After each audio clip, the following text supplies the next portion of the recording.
In a matter of days, this will be both Minnesota and Wisconsin's newest bridge. What you're seeing is the initial inspection of the new St. Croix Bridge. It's one of more than 600,000 bridges across the country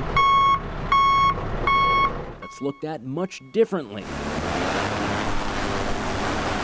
than it would have been 10 years ago.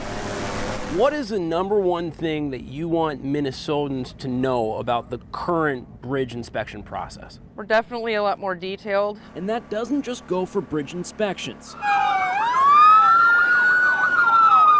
In the wake of the I-35W collapse, the state of Minnesota also changed the way bridges are designed and maintained. And in 2008, the state legislature funded a bridge rehab and replacement program as well. Throughout the state of Minnesota, are bridges as safe as they should be right now?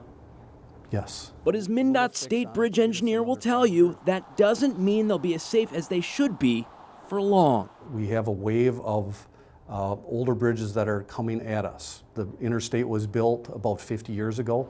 Those bridges are going to need more attention, and that means more funds to be able to do that work. To understand why, first you need to understand the term structurally deficient. It means a bridge, like the Stillwater Lift Bridge, for example, is in poor condition and may need to be rehabbed or replaced. This one's being replaced by the new St. Croix crossing, and if you look at the bridge inspection reports from before and after the 35W collapse, it's not hard to see why. In 2006, the lift bridge was already structurally deficient, according to the inspection report. On a scale of 0 to 100, it had an already poor 32.8 sufficiency rating. That slipped all the way to 2.8 by 2013 when the state rehabbed the bridge, but still in 2016, it had just a 17.8 rating. That's more than a decade, with a score well below 50, which is the cutoff for when a bridge is eligible to be replaced. Reports also pointed out up to a half-inch of pack rust with severe section loss at some gusset plate connections, and that some lacing bars had completely corroded through.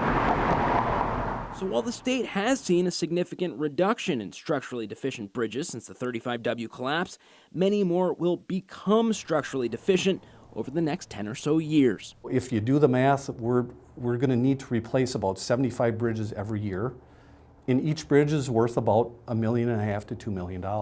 Meaning, according to MnDOT's estimates, it'll cost the state roughly $125 to $150 million every year just to keep pace with wear and tear. This is life and death. Former MnDOT Commissioner L. Tinklenberg is one of many transportation experts we talked to, including engineers and inspectors, who said when it comes to our bridges, time is what concerns them most. It's a little bit like if you have a 25-year-old house and all of a sudden your hot water heater goes out and you've cobbled together the money to replace the hot water heater, and then you say, whew, there, I've taken care of that, I don't have to worry about home repairs anymore.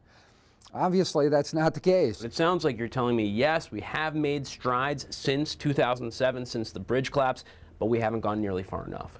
Absolutely, absolutely. We haven't gone nearly far enough.